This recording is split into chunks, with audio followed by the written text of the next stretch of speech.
시댁의 흔적. 우리 집엔 필요 없어요. 지영은 순자의 손에서 금반지를 낚아채더니 믿을 수 없게도 바닥에 던져버렸습니다. 금반지가 대리석 바닥에 떨어지는 소리가 연회장에 울렸고 순자의 마음도 그 반지와 함께 바닥으로 곤두박질 쳤습니다. 아니야, 그 반지는. 순자는 급하게 바닥으로 몸을 굽히며 무릎이 아픈 것도 잊고 반지를 찾으려 했습니다. 정말 민망하네요. 이런 식으로 잔치를 망치시는 거예요? 지영의 차가운 말에 순자는 자신이 손주의 돌잔치를 망치는 사람이 되어버렸다는 절망감에 휩싸였습니다. 사연을 시작하기 전에 무료 버튼인 구독과 좋아요를 눌러주세요. 오늘 하루 좋은 일이 생길 거예요. 67세 순자는 오늘도 어김없이 새벽 5시에 눈을 뜹니다. 창밖으로 스며드는 희미한 새벽빛이 작은 원룸을 은은하게 비추고 있었습니다. 남편이 세상을 떠난 지 벌써 3년이 지났지만 여전히 침대 한쪽은 비워두는 습관을 버리지 못하고 있습니다. 오늘은 손주 돌잔치네. 순자는 혼잣말을 하며 천천히 몸을 일으킵니다. 무릎이 욱신거리지만 참습니다. 세수를 마치고 거울을 들여다보니 주름이 더 깊어진 것 같습니다. 하지만 오늘만큼은 예쁘게 단장하고 싶었습니다. 사랑하는 손주의 첫 번째 생일이니까요. 서랍 깊숙한 곳에서 작은 보관함을 꺼냅니다. 남편이 결혼 30주년에 선물해준 금반지가 고이 들어 있습니다. 반지를 손에 쥐고 가만히 들여다보니 남편의 목소리가 들리는 것 같습니다. 순자야, 이 반지는 우리 집안의 전통이야. 언젠가 손자 며느리에게 물려줘야 해. 순자는 반지를 가슴에 꼭 안으며 속으로 다짐합니다. 돌잔치에 이 반지만큼은 꼭 주고 싶다. 이건 며느리도 거부 못하겠지. 아들 민수와 며느리 지영이 결혼한 지 2년이 지났지만 순자는 여전히 어색함을 느끼고 있습니다. 지영은 겉으로는 정중하게 대하지만 어딘가 냉랭한 기운이 느껴집니다.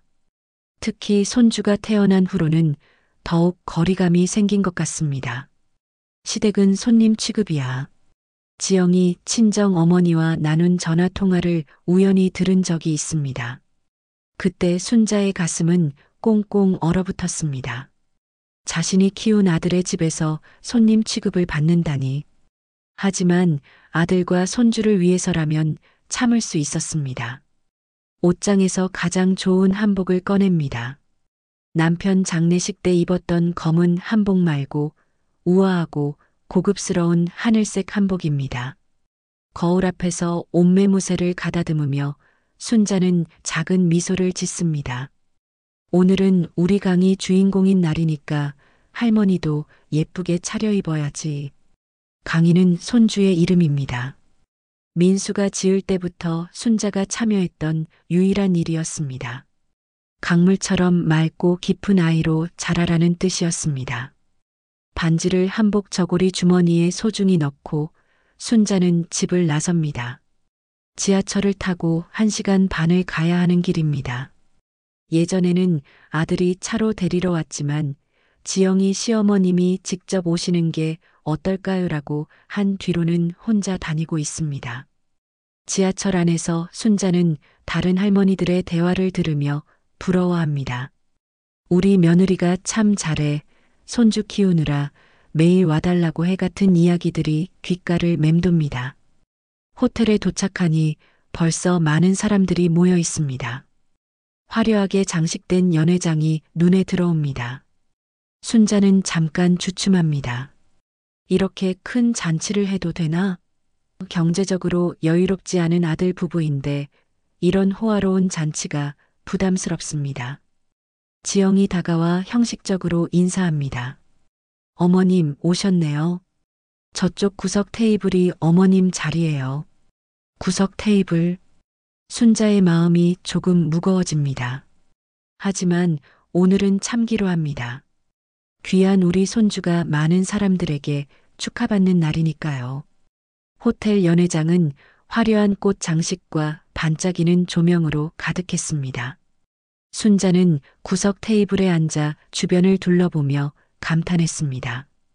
이렇게 큰 규모의 돌잔치는 처음 보는 것 같았습니다. 테이블마다 놓인 꽃꽂이며 고급스러운 식기들이 얼마나 많은 비용이 들었을지 짐작하기 어려웠습니다. 아, 정말 대단하네요. 요즘 돌잔치가 이렇게 화려한가요? 옆 테이블에 앉은 할머니가 말을 걸어왔습니다. 순자는 어색하게 미소를 지으며 대답했습니다. 그러게 말입니다. 저도 처음 보는 광경이에요. 혹시 신랑 쪽 가족이세요? 아, 그 예쁜 하늘색 한복을 보니 할머니시군요. 네, 아기 할머니입니다. 순자는 가슴이 따뜻해졌습니다. 누군가 자신을 아기 할머니라고 부르니 실감이 났습니다. 하지만 그 기쁨도 잠시 주변을 다시 살펴보니 이상한 점을 발견했습니다. 대부분의 하객들이 지영의 친정 쪽 사람들 같았습니다. 시끌벅적한 분위기 속에서도 순자 쪽 친척들은 거의 보이지 않았습니다. 민수가 바쁘게 돌아다니며 인사를 하고 있었습니다. 정장을 말끔하게 차려입은 아들의 모습이 대견하면서도 어딘가 어색해 보였습니다. 평소 소심한 성격의 민수가 이렇게 많은 사람들 앞에서 웃으며 인사하는 모습이 낯설었습니다. 민수야. 순자가 작게 불러봤지만 민수는 듣지 못한 채 지나갔습니다. 아니, 들었을 수도 있지만 일부러 모르는 척 한 것일 수도 있었습니다. 순자는 가슴이 답답해졌지만 참았습니다. 드디어 주인공인 강희가 등장했습니다. 아기 정장 수트를 입은 강희는 정말 예쁜 인형 같았습니다. 지영이 강희를 안고 있었는데 우아하고 고급스러운 원피스를 입어 아기와 잘 어울렸습니다. 순자는 자신도 모르게 일어서서 손을 흔들었습니다.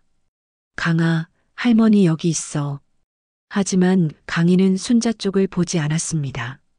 지영이 의도적으로 다른 방향으로 아기를 돌렸기 때문입니다. 순자는 다시 자리에 앉으며 씁쓸한 마음을 삼켰습니다. 사회자가 마이크를 잡고 큰 소리로 외쳤습니다. 자, 그럼 이제 시간이 되었으니 본격적인 순서를 시작하겠습니다. 먼저 아기의 가족분들을 소개해드리겠습니다. 순자의 가슴이 두근거렸습니다. 드디어 자신도 소개받을 차례라고 생각했습니다. 한복 저고리 주머니 속 금반지를 만지작거리며 마음의 준비를 했습니다. 먼저 아기의 아버지 민수 씨 가족을 모시겠습니다. 순자는 자리에서 일어날 준비를 했습니다. 하지만 사회자의 다음 말이 이어졌습니다. 아버지 민수 씨만 무대로 나와주세요.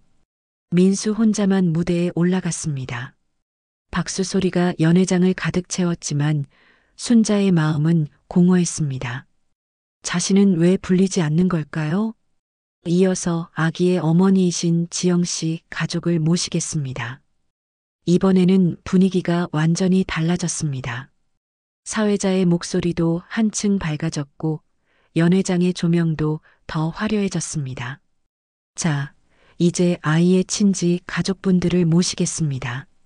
지영의 부모님, 형제자매들, 심지어 사촌들까지 우르르 무대 위로 올라갔습니다. 총 10명이 넘는 사람들이 무대를 가득 채웠습니다. 박수와 환호성이 터져 나왔습니다. 순자는 자리에서 몸을 일으켜 세우려고 했습니다. 자신도 가족이니까 당연히 무대에 올라가야 한다고 생각했습니다. 순자가 자리에서 일어나려 하자 지영이 빠르게 다가와 순자의 귀에 낮게 속삭였습니다. 여긴 당신 자리 아니에요. 그 한마디가 순자의 가슴을 날카롭게 찔렀습니다. 주변 하객들의 시선이 일시에 순자에게 집중되었습니다. 어떤 사람은 수군거렸고 어떤 사람은 동정의 눈빛을 보냈습니다. 순자는 얼굴이 화끈거리며 천천히 자리에 앉았습니다. 무대 위에서는 지영의 가족들이 행복한 모습으로 사진을 찍고 있었습니다. 강의를 가운데 두고 둘러선 그들의 모습이 정말 완벽한 가족 사진 같았습니다. 그 사진 어디에도 순자의 자리는 없었습니다. 민수는 무대 한쪽에서 어색하게 서 있었습니다. 그의 표정에서는 미안함과 당황스러움이 동시에 읽혔습니다. 하지만 어머니를 위해 나서지는 못했습니다. 순자는 한복 저고리 주머니 속 금반지를 꼭 쥐며 눈물을 참았습니다. 이 반지를 언제 어떻게 손주에게 줄 수 있을지 막막했습니다. 오늘 이 자리에서 자신은 정말 손님에 불과한 존재였습니다. 무대 위 화려한 가족사진 촬영이 끝나고 이제 본격적인 돌잔치 행사가 시작되었습니다. 순자는 여전히 구석 테이블에 앉아 멀리서 바라보고 있었습니다. 가슴속 금반지가 점점 더 무겁게 느껴졌습니다. 언제 어떻게 손주에게 건네줄 수 있을지 막막했습니다. 이제 돌잡이 행사를 진행하겠습니다. 강희가 무엇을 잡을지 모두 함께 지켜봅시다. 사회자의 안내에 따라 무대 앞쪽에 여러 가지 물건들이 놓였습니다. 붓, 돈, 실, 쌀 등 전통적인 돌잡이 용품들이 예쁘게 배치되어 있었습니다.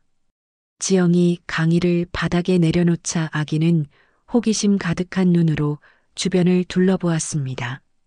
순자는 마음속으로 간절히 기도했습니다. 우리 강희가 붓을 잡았으면 좋겠다. 공부 잘하는 아이로 자라거라. 하지만 그녀의 기도는 아무도 들을 수 없었습니다. 무대 앞쪽에는 지영의 가족들만 둘러서서 응원하고 있었습니다. 강희는 잠깐 망설이다가 붓을 향해 몸을 돌렸습니다. 순자의 마음이 두근거렸습니다. 하지만 마지막 순간에 강희는 방향을 바꿔서 돈을 잡았습니다. 지영의 가족들이 박수를 치며 환호했습니다. 역시 우리 강희, 부자 될 거야. 돈복이 많은 아이로 자랄 거예요.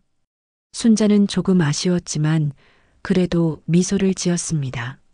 손주가 무엇을 잡든 건강하게만 자라주면 그것으로 충분했습니다. 돌잡이가 끝나고 이제 축하 인사 시간이 되었습니다. 순자는 이때를 기다렸습니다. 드디어 금반지를 건네줄 수 있는 순간이었습니다. 그녀는 조심스럽게 자리에서 일어나 무대 쪽으로 걸어갔습니다. 하객들 사이를 헤치며 앞쪽으로 나아가는 순자의 모습이 눈에 띄었습니다. 몇몇 사람들이 수군거렸습니다. 저분이 할머니신가?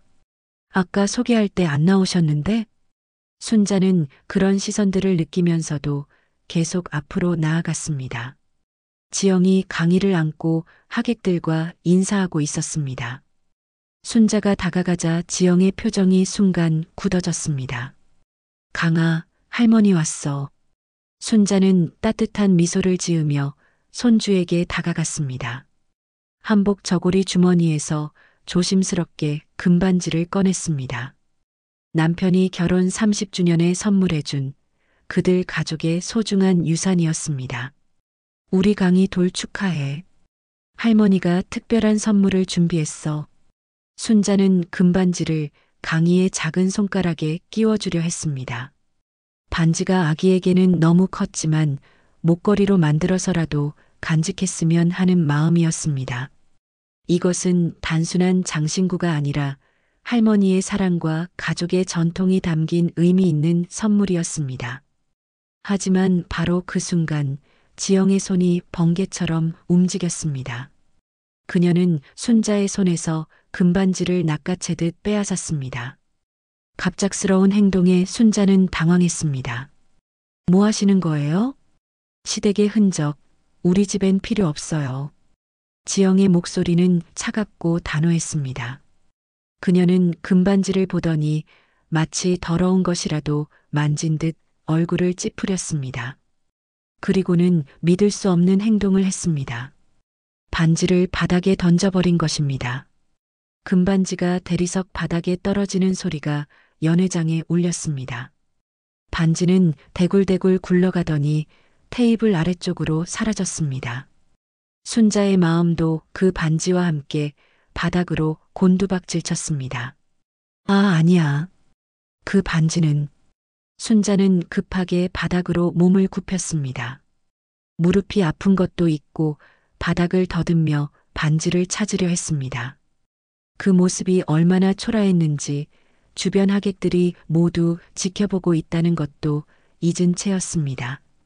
할머니, 뭘 그렇게 찾으세요? 한 하객이 동정어린 목소리로 물었습니다. 순자는 눈물이 핑 돌았지만 참았습니다. 아무것도 아니에요. 그냥. 하지만 이미 연회장의 분위기는 어색해졌습니다. 사람들이 수군거리기 시작했습니다. 어떤 사람은 순자를 동정하는 눈빛으로, 어떤 사람은 호기심 가득한 시선으로 바라보았습니다. 민수가 뒤늦게 상황을 파악하고 다가왔습니다. 그는 어머니가 바닥을 기어다니며 무언가를 찾는 모습을 보고 충격을 받았습니다. 엄마, 뭘 하세요? 강이 돌 선물로 준 반지야. 너희 아버지가 결혼 30주년에 주신. 순자의 목소리는 떨리고 있었습니다. 민수는 상황을 이해하고 황급히 바닥에 무릎을 꿇고 어머니와 함께 반지를 찾기 시작했습니다. 하지만 이미 많은 사람들의 발에 밟혀 반지가 어디로 갔는지 찾기 어려웠습니다. 지영은 그런 모습을 차갑게 바라보며 말했습니다. 정말 민망하네요. 이런 식으로 잔치를 망치시는 거예요? 순자는 그 말을 듣고 가슴이 무너지는 것 같았습니다. 자신이 손주의 돌잔치를 망치는 사람이 되어버렸습니다. 남편과의 소중한 추억이 담긴 반지도 잃어버렸고 손주에게 줄 선물도 사라졌습니다. 드디어 테이블 다리 밑에서 반지를 발견한 민수가 조심스럽게 반지를 주워 어머니 손에 쥐어주었습니다. 하지만 순자의 마음은 이미 산산이 부서진 뒤였습니다. 돌잔치가 끝나고 하객들이 하나둘씩 돌아간 후 연회장 한쪽에 지영의 친정 가족들이 모여 앉았습니다. 순자는 화장실을 가려다가 우연히 그들의 대화를 엿듣게 되었습니다. 복도 모퉁이에 숨어서 귀를 기울이니 놀라운 이야기들이 들려왔습니다. 이번 돌잔치 비용이 얼마나 들었는지 아세요? 지영의 어머니가 만족스러운 표정으로 말했습니다. 호텔 대관료만 500만 원, 음식값 800만 원, 꽃 장식에 200만 원. 총 2천만 원은 좋게 들었을 거예요. 지영의 아버지가 박수를 치며 웃었습니다. 다 시댁에서 됐지? 우리는 한 푼도 안 들고 이렇게 화려한 잔치를 올렸으니 정말 고마운 일이야. 그러게 말이에요. 민수 어머니가 얼마나 많은 돈을 준비했는지 모르겠어요. 순자는 깜짝 놀랐습니다. 자신이 언제 2천만 원을 줬다는 걸까요? 분명히 아들한테 300만 원만 보탰는데 나머지 돈은 어떻게 마련한 걸까요?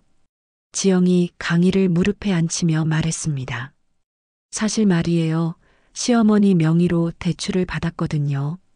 그분이 동의했으니까 문제없죠. 어머, 그럼 빚은 시어머니가 갚는 거네? 당연하죠. 손자 돌잔치인데 할머니가 안 내면 누가 내요? 앞으로도 우리 편이니까 걱정할 거 없어요. 순자의 머리가 하얘졌습니다. 자신도 모르는 사이에 빚을 지게 되었다는 뜻이었습니다. 다리가 후들후들 떨려서 벽에 기대지 않으면 안 될 정도였습니다. 지영의 형이 비웃으며 말했습니다. 그 할머니 참 우스워요.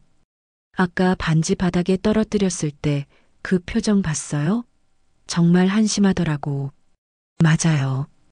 그런 낡은 반지를 무슨 보물인 양 소중하게 여기니까. 요즘 시대에 그런 구식 물건 누가 차려요? 모두들 킥킥거리며 웃었습니다. 순자는 가슴이 찢어지는 것 같았습니다. 남편과의 소중한 추억이 담긴 반지를 그렇게 비웃다니. 엄마, 그런데 정말 괜찮을까요? 나중에 들키면. 지영의 동생이 조금 걱정스럽게 물었습니다. 뭐가 들켜?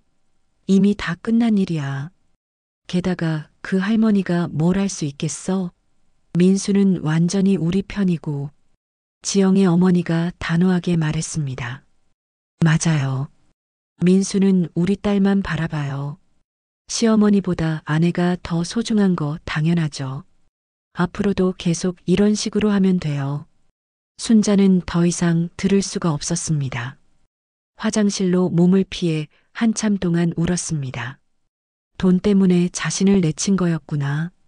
처음부터 끝까지 모든 게 계획된 일이었구나. 내 손주를 이런 집안에 빼앗길 순 없어. 순자는 눈물을 닦으며 속으로 다짐했습니다. 하지만 무엇을 어떻게 해야 할지 막막했습니다.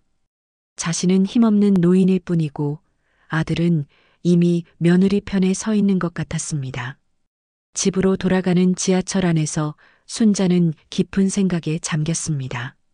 오늘 하루 동안 겪은 모든 일들이 파노라마처럼 스쳐 지나갔습니다.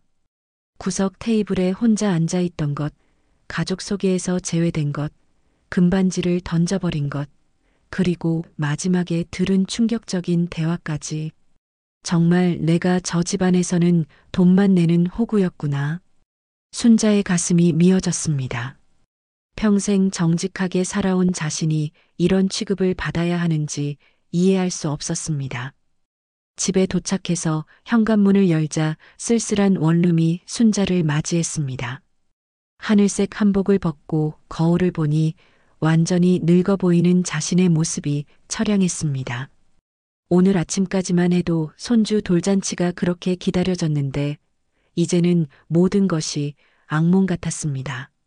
순자는 금반지를 손에 쥐고 남편 사진 앞에 앉았습니다. 여보, 나 어떻게 해야 하지? 우리 아들이 완전히 달라졌어. 며느리한테 휘둘려서 어머니를 이렇게 대하다니.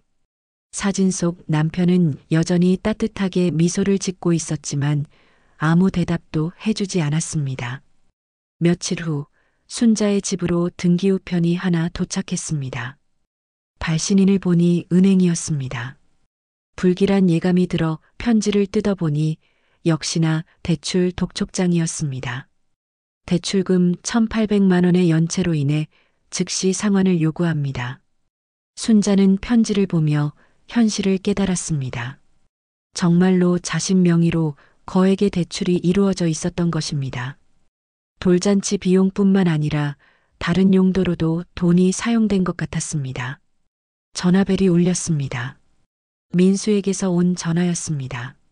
엄마, 은행에서 연락 왔죠? 민수야, 이게 무슨 일이니? 엄마가 언제 이런 돈을 빌렸다고. 엄마, 미안해요. 어쩔 수 없었어요. 장인어른이 사업자금이 급하다고 해서 협박까지 하셔서 어쩔 수 없이. 전화 너머 민수의 목소리가 떨리고 있었습니다. 협박이라니 무슨 협박? 강희를 못 보게 하겠다고. 지영이도 이혼하겠다고 하고.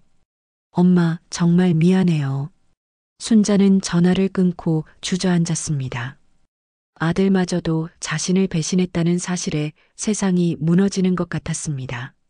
손주를 인질로 잡힌 아들이 어쩔 수 없이 선택한 일이라지만 그것이 순자의 상처를 치유해주지는 못했습니다. 순자는 며칠 동안 잠을 이루지 못했습니다. 1,800만 원이라는 거액의 빚이 어깨를 짓누르고 있었습니다. 국민연금과 기초생활비로 겨우 생활하는 순자에게는 감당할 수 없는 금액이었습니다. 아무리 계산해봐도 답이 나오지 않았습니다. 이러다가 집까지 빼앗기는 건 아닐까? 순자는 불안한 마음으로 관련 서류들을 뒤져보았습니다.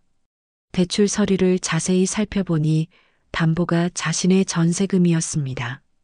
만약 돈을 갚지 못하면 이 작은 원룸에서도 쫓겨날 수 있다는 뜻이었습니다. 전화벨이 또 울렸습니다. 이번에는 은행이 아니라 지영에게서 온 전화였습니다. 어머님, 안녕하세요. 지영의 목소리는 여전히 차갑고 형식적이었습니다. 지영아, 그 대출 문제 말인데. 아, 그거요? 어머님이 손주를 위해서 해주신 일이잖아요. 당연히 어머님이 책임지셔야죠. 하지만 내가 동의한 적이 서류에 도장 찍으신 건 어머님이에요.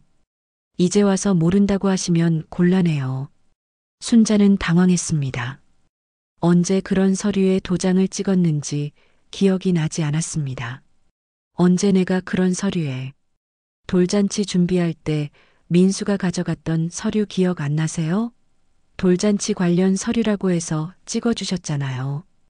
그제야 순자는 기억이 났습니다. 한 달 전 민수가 돌잔치 예약하는 서류라며 몇 장의 종이를 가져온 적이 있었습니다. 손주를 위한 일이라고 해서 별 생각 없이 도장을 찍어줬는데 그것이 대출 서류였던 것입니다. 그런데 그 돈이 돌잔치에만 쓰인 게 아니라면서? 순자가 용기를 내어 물어보니 지영은 잠깐 말을 멈췄습니다. 그게 어쨌든 가족을 위해 쓴 돈이에요. 어머님도 가족이니까 당연히 도와주셔야죠. 가족이라면서 왜 돌잔치 때 나를 가족 소개해서 빼버렸니? 순자의 목소리가 떨렸습니다. 참았던 감정이 터져나오고 있었습니다. 어머님, 그런 식으로 나오시면 강의 못 보게 할 수도 있어요. 지영의 협박에 순자는 말문이 막혔습니다. 손주를 볼모로 잡힌 상황에서 무엇을 할 수 있겠습니까? 전화를 끊은 후 순자는 절망에 빠졌습니다. 아들도 며느리 편이고 빚은 눈덩이처럼 불어나고 손주도 볼 수 없을 상황이었습니다. 평생 성실하게 살아온 자신이 이런 취급을 받아야 하는지 원망스러웠습니다. 그날 밤 순자는 가슴이 답답해서 응급실에 실려갔습니다. 의사는 극심한 스트레스로 인한 공황 발작이라고 했습니다. 병실에서 혼자 링거를 맞으며 순자는 더욱 쓸쓸함을 느꼈습니다. 가족이라고 부를 수 있는 사람은 아들과 며느리 그리고 손주뿐인데 아무도 곁에 있지 않았습니다. 다음 날 아침 민수가 병실에 나타났습니다. 그의 얼굴은 야위어 보였고 눈가에는 다크서클이 짙었습니다. 엄마, 괜찮으세요? 민수야. 순자는 아들을 보자 눈물이 터져 나왔습니다. 그래도 아들은 자신을 걱정해 주는구나 싶어서 다행이었습니다. 엄마, 정말 미안해요. 하지만 어쩔 수 없었어요. 민수는 고개를 숙인 채 말했습니다. 지영이 친정아버지가 제가 회사에서 잘린 것도 그분 때문이에요. 그분이 제 상사와 아는 사이여서 저를 괴롭힌 거예요. 순자는 깜짝 놀랐습니다. 민수가 회사에서 잘렸다는 이야기는 처음 듣는 것이었습니다. 그럼 지금 무슨 일을 하고 있는 거야? 아직 구하고 있어요. 하지만 장인어른이 블랙리스트에 제 이름을 올리셔서 어느 회사도 저를 받아주지 않아요. 민수의 목소리는 절망감으로 가득했습니다. 그러니까 엄마, 그분들 비위를 거슬러서는 안 돼요. 그분들이 원하는 대로 하지 않으면 강의도 못 보고 저도 계속 일자리를 구할 수 없어요. 순자는 상황의 심각성을 깨달았습니다. 이것은 단순한 고부 갈등이 아니라 조직적이고 치밀한 계획이었습니다. 지영의 친정에서 아들과 손주를 완전히 통제하고 있는 상황이었습니다. 민수야, 그럼 우리가 영원히 그 사람들 노예로 살아야 한다는 거야? 엄마, 다른 방법이 없어요. 제발 참아주세요. 민수는 고개를 숙인 채 나갔습니다. 순자는 아들의 뒷모습을 보며 더욱 마음이 아팠습니다. 자신의 아들이 저렇게 위축되고 굴복해 있는 모습을 보는 것이 가장 고통스러웠습니다. 퇴원 후 집으로 돌아온 순자는 남편의 유품들을 하나하나 꺼내 보았습니다. 그러다가 남편의 낡은 수첩을 발견했습니다. 수첩을 펼쳐보니 남편의 손글씨로 빼곡하게 적힌 메모들이 있었습니다. 대부분은 일상적인 내용이었지만 마지막 페이지에 특별한 글귀가 적혀 있었습니다. 순자야, 만약 내가 이 글을 읽고 있다면 나는 이미 세상을 떠났을 것이다. 내가 걱정하는 것은 우리 아들 민수다. 민수는 어릴 때부터 성격이 약했다. 앞으로 누군가에게 휘둘릴 가능성이 높다. 순자는 손이 떨렸습니다. 남편이 이미 이런 상황을 예견하고 있었던 것입니다. 하지만 기억해라. 민수를 진정으로 사랑하는 사람은 너뿐이다. 돈으로 묶어두려는 사람들과 달리 너는 조건 없는 사랑으로 그를 지켜줄 수 있다. 언젠가 내가 나서서 민수를 구해야 할 때가 올 것이다. 순자는 눈물을 흘리며 남편의 글을 읽었습니다. 내 아들 민수는 약하니 언젠가 내가 지켜줘야 한다. 하지만 그를 묶어두는 건 돈이 아니라 어머니의 존재다. 순자는 남편의 메시지를 가슴 깊이 새겼습니다. 그래, 이제 숨지 말고 맞서 싸워야 할 때가 온 것 같았습니다. 남편의 수첩을 읽은 순자는 며칠 동안 깊은 생각에 잠겼습니다. 남편의 말이 맞았습니다. 민수는 어릴 때부터 다른 아이들에게 괴롭힘을 당해도 제대로 대응하지 못하는 성격이었습니다. 하지만 그때는 순자가 학교에 찾아가서 해결해줬습니다. 이번에도 어머니인 자신이 나서야 할 때인 것 같았습니다. 그래, 이제 숨지 말고 맞서 싸워야지. 순자는 눈물을 닦으며 마음을 다잡았습니다.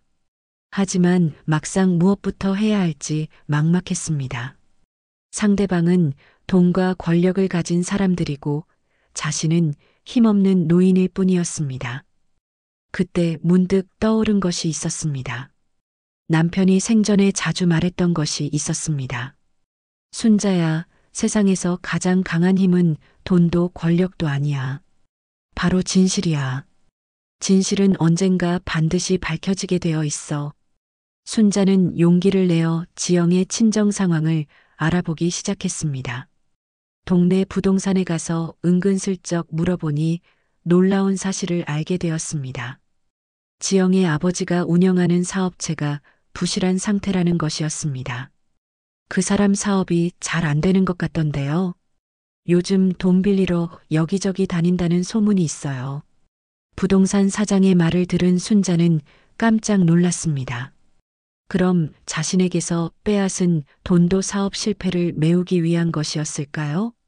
순자는 더 자세히 알아보기로 했습니다.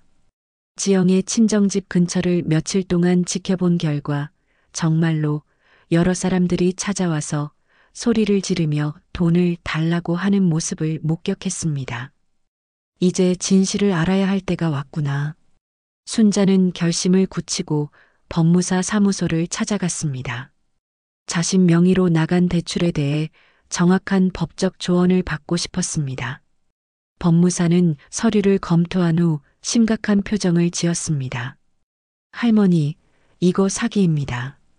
대출 목적을 속이고 도장을 받은 거니까 명백한 사기 행위예요. 그럼 어떻게 해야 하죠? 일단 경찰서에 신고하셔야 합니다. 그리고 이 대출은 무효화될 가능성이 높아요. 순자는 희망을 품기 시작했습니다. 하지만 동시에 걱정도 되었습니다. 만약 신고를 하면 아들과 손주를 정말로 못 볼 수도 있었습니다. 고민 끝에 순자는 우선 지영과 직접 대화를 나누기로 했습니다. 더 이상 당하고만 있을 수는 없었습니다. 순자는 지영에게 전화를 걸었습니다. 지영아, 우리 한번 만나자. 무슨 일이세요? 할 이야기가 있어. 카페에서 보자. 지영은 잠깐 망설이다가 동의했습니다. 아마도 순자가 항복 선언이나 돈 갚겠다는 이야기를 할 거라고 생각했을 것입니다. 며칠 후 조용한 카페에서 순자와 지영이 마주 앉았습니다. 지영은 여전히 거만한 표정이었습니다. 어머님, 무슨 말씀이 있으시다고요? 순자는 가방에서 남편의 수첩과 법무사에게서 받은 서류, 그리고 대출 관련 증거들을 꺼내 테이블 위에 놓았습니다. 지영아, 이제 그만하자. 뭘 그만하라는 거예요? 너희가 한 일들을 다 알고 있어. 사기로 대출받은 것, 너희 아버지 사업이 망해가는 것, 민수를 협박한 것까지. 지영의 얼굴이 순간 굳어졌습니다. 하지만 곧 다시 여유로운 표정을 지었습니다. 어머님, 무슨 말씀이세요? 증거가 있으세요? 증거. 순자는 냉소적으로 웃으며 녹음기를 테이블 위에 올려놓았습니다. 돌잔치 날 너희가 뒤에서 한 이야기들 다 녹음되어 있어. 시댁돈으로 잔치 올리고 빚까지 떠넘겼다고 자랑하던 그 이야기 말이야. 지영의 얼굴이 창백해졌습니다. 그걸 언제? 화장실 가는 길에 우연히 들었지. 그때 너무 충격이어서 핸드폰으로 녹음해뒀어. 순자는 더욱 당당한 목소리로 말했습니다. 지영아, 나는 70년 가까이 살면서 누구에게도 피해를 준 적이 없어. 하지만 내 아들과 손주를 이런 식으로 인질로 잡고 나를 우롱하는 건 절대 참을 수 없어. 어머님이 뭘 할 수 있다고 생각하세요? 어차피 민수는 우리 편이에요. 지영이 여전히 강세를 부렸지만 목소리에는 불안감이 묻어났습니다. 내가 뭘 할 수 있냐고? 순자는 법무사 사무소 명함을 테이블 위에 던졌습니다. 경찰서에 사기 신고하는 것부터 시작해서 너희 아버지 사업체 탈세 의혹도 국세청에 제보할 거야. 그리고 이 녹음 파일은 민수 직장 동료들한테도 보낼 생각이야. 지영은 완전히 당황한 표정이었습니다. 정말 그러실 거예요? 그럼 내가 가만히 당하고만 있을 줄 알았니? 내 남편이 생전에 자주 하던 말이 있어. 진실은 언젠가 반드시 밝혀진다고. 순자는 일어서면서 마지막으로 말했습니다. 지영아, 마지막 기회야. 지금이라도 잘못을 인정하고 사과하면 조용히 넘어가겠어. 하지만 계속 이런 식으로 나온다면 나도 가만히 있지 않을 거야. 지영은 아무 말도 하지 못한 채 굳어 있었습니다. 평생 착하고 순종적이라고만 생각했던 시어머니가 이렇게 강하게 나올 줄은 상상도 못했던 것입니다. 순자는 카페를 나서며 가슴이 두근거렸습니다. 무서웠지만 동시에 후련했습니다. 드디어 자신의 목소리를 낸 것입니다. 순자가 카페를 나간 지 1시간도 지나지 않아 민수에게서 급한 전화가 걸려왔습니다. 엄마, 지금 당장 와보세요. 지영이가 갑자기 쓰러졌어요. 순자는 가슴이 철렁했습니다. 아무리 미워도 며느리가 쓰러졌다는데 가만히 있을 수는 없었습니다. 급하게 택시를 타고 아들의 집으로 향했습니다. 집에 도착하니 지영이 소파에 누워있고 강희는 울고 있었습니다. 민수는 어쩔 줄 몰라 하며 우왕좌왕하고 있었습니다. 무슨 일이야? 갑자기 어지럽다고 하면서 쓰러진 거예요. 병원에 가자고 해도 가기 싫다고 하고. 순자는 지영을 자세히 살펴보았습니다. 얼굴이 창백하고 식은땀을 흘리고 있었지만 생명에 지장이 있을 정도는 아니어 보였습니다. 아마도 카페에서의 충격 때문일 것이었습니다. 지영아, 괜찮니? 순자가 다가가서 물어보니 지영이 눈을 떴습니다. 그 눈에는 두려움과 분노가 섞여 있었습니다. 어머님이 저한테 한 말 때문에 이렇게 됐어요. 내가 뭘 잘못했니? 사실을 이야기한 것뿐인데. 사실이요? 어머님이 무슨 증거가 있다고. 지영이 일어나려고 하자 순자가 손을 내밀어 도왔습니다. 그 순간 지영은 순자의 손을 뿌리쳤습니다. 건드리지 마세요. 그때 민수가 끼어들었습니다. 지영아, 엄마한테 왜 그래? 아무리 그래도. 민수 씨도 저 사람 편이에요? 저를 사기꾼으로 몰아가는 그 사람 편이라는 거예요? 지영의 목소리가 점점 높아졌습니다.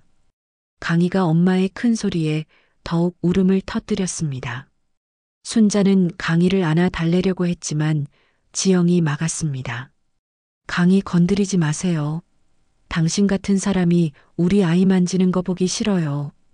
그 순간 순자의 참을성의 한계가 왔습니다. 지영아, 그 말은 너무 심한 것 아니니? 강희는 내 손주야. 손주요? 웃기지 마세요. 돈도 제대로 못 갚으면서 무슨 할머니 자격이 있어요? 지영의 말에 민수가 깜짝 놀랐습니다. 지영아, 무슨 돈 이야기야? 당신 어머니가 우리 돌잔치 비용으로 빌린 돈 못 갚겠다고 우리를 사기꾼으로 몰고 있어요. 민수는 혼란스러워했습니다. 어머니와 아내 사이에서 무엇이 진실인지 알 수가 없었습니다. 순자는 더 이상 참을 수 없었습니다. 가방에서 녹음기를 꺼내 재생 버튼을 눌렀습니다. 이번 돌잔치 비용 다 시댁에서 됐지? 우리는 한 푼도 안 들고. 녹음 파일에서 지영의 친정 가족들의 목소리가 또렷하게 들려왔습니다. 민수는 점점 충격을 받는 표정이었습니다. 시어머니 명의로 대출을 받았거든요. 그분이 동의했으니까 문제없죠. 녹음이 계속되자 지영의 얼굴이 새하얘졌습니다. 그 할머니 참 우스워요. 아까 반지 바닥에 떨어뜨렸을 때 그 표정 봤어요? 민수는 녹음을 들으며 손이 떨렸습니다. 자신의 아내와 장인 장모가 어머니를 이렇게 비웃고 있었다는 사실이 충격적이었습니다. 지영아, 이게 뭐야? 정말 우리가 엄마 몰래 대출을 받은 거야? 지영은 더 이상 변명할 수 없었습니다. 결정적인 증거가 나온 상황에서는 아무리 교묘해도 소용없었습니다. 그게 어쩔 수 없었어요. 우리 아버지 사업이 어려워서 어쩔 수 없었다고? 그럼 엄마한테 솔직하게 말씀드렸어야지. 왜 속여서 도장을 받은 거야? 민수가 처음으로 아내에게 화를 냈습니다. 평소 온순했던 남편의 변화에 지영은 당황했습니다. 민수 씨, 저한테 화내는 거예요? 가족을 위해서 한 일인데? 가족을 위해서? 엄마도 가족이야.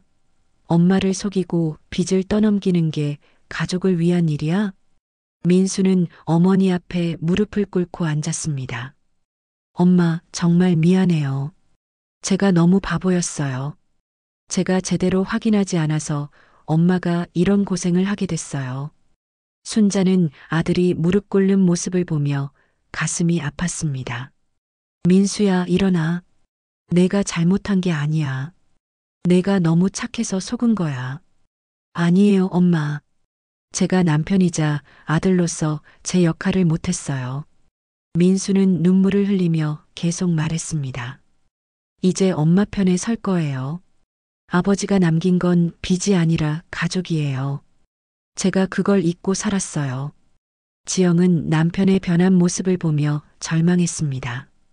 지금까지 자신의 말이면 무엇이든 따라주던 남편이 완전히 달라진 것입니다. 민수 씨, 정말 제 말보다 시어머니 말을 믿는 거예요? 지영아, 이제 그만해. 잘못한 건 우리야. 엄마한테 사과해. 사과요? 제가 왜 사과를 해야 해요? 지영은 끝까지 고집을 부렸지만 이미 상황은 완전히 바뀐 상태였습니다. 순자는 강희를 보며 안타까워했습니다. 이런 상황에서 가장 피해를 보는 것은 무고한 아이였습니다. 지영아, 우리 이제 어떻게 할지 진지하게 이야기해보자. 강희 앞에서 이러는 게 좋지 않아. 하지만 지영은 더욱 격해졌습니다. 좋지 않다고요? 지금 상황이 다 누구 때문인데요? 카페 안은 긴장감으로 가득 찼습니다. 마침내 모든 진실이 드러난 순간이었습니다. 순자는 더 이상 물러설 곳이 없다는 것을 알았습니다. 이제 정말 마지막 대결이 시작된 것입니다. 그날 이후로 몇 주간 집안은 조용했습니다. 지영은 친정으로 돌아갔고 민수는 혼자 강희를 돌보며 깊은 성찰의 시간을 가졌습니다. 순자는 법무사의 도움으로 사기 대출 문제를 해결했고 지영의 친정에서 결국 돈을 돌려주기로 합의했습니다. 엄마, 정말 죄송해요. 민수는 매일같이 어머니를 찾아와 사과했습니다. 하지만 순자는 아들을 원망하지 않았습니다. 오히려 이 모든 일을 통해 아들이 더욱 성숙해진 것 같아 다행이었습니다. 민수야, 이제 그만해. 내가 잘못한 게 아니라고 했잖아. 하지만 엄마가 그런 고생을 하는 동안 저는 아무것도 모르고 있었어요. 순자는 아들의 손을 잡으며 미소를 지었습니다. 내가 모른 게 당연해. 너는 사람들을 너무 믿어. 그게 내 장점이자 단점이야. 강희의 두 번째 생일이 다가왔습니다. 이번에는 화려한 호텔 잔치가 아니라 소박한 집안 잔치로 준비했습니다. 민수는 어머니에게 조심스럽게 물어봤습니다. 엄마, 지영이도 와도 될까요? 강희 엄마니까. 순자는 잠깐 생각했습니다. 아직도 지영에 대한 상처는 남아 있었지만 손주를 위해서는 가족이 함께하는 것이 맞다고 생각했습니다. 그래, 불러봐. 하지만 조건이 있어. 무슨 조건이요? 진심으로 사과하면 용서해 주겠어. 하지만 다시는 이런 일이 없어야 해. 민수는 고개를 끄덕이며 지영에게 연락했습니다. 처음에는 거절하던 지영도 결국 생각을 바꿨습니다. 친정에서도 더 이상 순자와 대립하는 것은 좋지 않다고 조언했던 것입니다. 강희의 두 번째 생일날 소박하지만 따뜻한 분위기 속에서 가족들이 모였습니다. 순자는 같은 금반지를 다시 꺼내 들었습니다. 1년 전 바닥에 굴렀던 그 반지였습니다. 강아, 할머니가 특별한 선물이 있어. 이번에는 아무도 막지 않았습니다.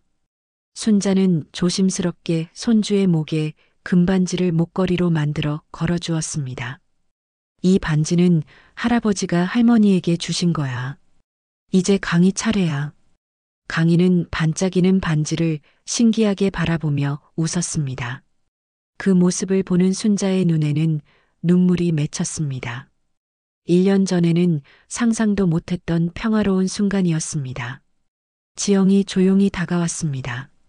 어머님, 순자는 지영을 바라보았습니다. 예전처럼 거만한 표정은 없었습니다. 대신 미안함과 부끄러움이 가득한 얼굴이었습니다. 어머님, 정말 죄송했습니다. 제가 너무 철없이 행동했어요. 지영은 깊숙하게 고개를 숙였습니다. 강희는 어머님의 손주가 맞아요. 그리고 저희는 한 가족이고요. 제가 그걸 잊고 있었어요. 순자는 며느리의 진심 어린 사과를 받아들였습니다. 원망보다는 용서가 마음을 더 편하게 해주었습니다. 지영아, 이제 됐어. 우리 다시 시작하자. 정말 용서해 주시는 거예요? 그럼. 가족끼리 언제까지 미워하고 살 수는 없잖아. 순자는 지영의 손을 잡으며 따뜻하게 미소 지었습니다. 하지만 앞으로는 서로 솔직하게 지내자. 숨기고 속이는 일은 없어야 해. 네, 어머님. 약속드릴게요. 민수는 어머니와 아내가 화해하는 모습을 보며 안도의 한숨을 쉬었습니다. 엄마, 지영아, 고마워요. 이제 정말 가족답게 살 수 있을 것 같아요. 순자는 강희를 무릎에 앉히며 말했습니다. 강아, 이제 할머니가 자주 와서 같이 놀아줄 수 있어. 기쁘지? 강희는 할머니를 보며 까르르 웃었습니다. 그 웃음소리가 집안을 따뜻하게 채웠습니다. 민수야, 이제 가족은 엄마를 중심으로 다시 시작해요. 민수가 어머니의 손을 잡으며 말하자 지영도 고개를 끄덕였습니다. 네, 어머님. 저도 진짜 며느리가 되어보겠어요. 저녁을 준비하면서 순자는 남편 사진을 바라보며 속으로 말했습니다. 여보, 고마워요. 당신이 남긴 그 글귀 덕분에 용기를 낼 수 있었어요. 우리 민수도 이제 진짜 어른이 됐어요. 식탁에 둘러앉은 가족들은 소박하지만 정성스럽게 준비한 음식을 나누어 먹었습니다. 화려한 호텔 음식보다 훨씬 맛있게 느껴졌습니다. 어머님, 음식 정말 맛있어요. 지영이 진심으로 말하자 순자는 흐뭇해했습니다. 그러면 자주 와서 먹어. 할머니가 강희 이유식도 만들어줄 수 있고. 정말요? 그럼 요리도 가르쳐 주세요. 저 아직 서툴러서. 그럼. 우리 강이 엄마가 요리도 잘해야지. 대화를 나누는 가족들의 모습은 1년 전과는 완전히 달랐습니다. 진실과 솔직함이 가져온 변화였습니다. 강희가 할머니 품에서 스르르 잠이 들었습니다. 순자는 손주의 평화로운 잠든 얼굴을 보며 마음이 따뜻해졌습니다. 우리 강희, 이제 정말 행복한 가정에서 자랄 수 있겠구나. 창밖으로 따스한 햇살이 들어왔습니다. 긴 겨울이 끝나고 봄이 온 것 같았습니다. 순자는 손주의 웃음소리와 함께 자신도 새로운 인생의 봄을 맞이하고 있음을 느꼈습니다. 가족의 진정한 의미를 되찾은 이들에게 앞으로는 따뜻하고 행복한 날들만이 기다리고 있을 것 같았습니다. 소중한 시간을 함께 해주셔서 감사합니다. 구독과 좋아요는 영상 제작에 큰 힘이 됩니다.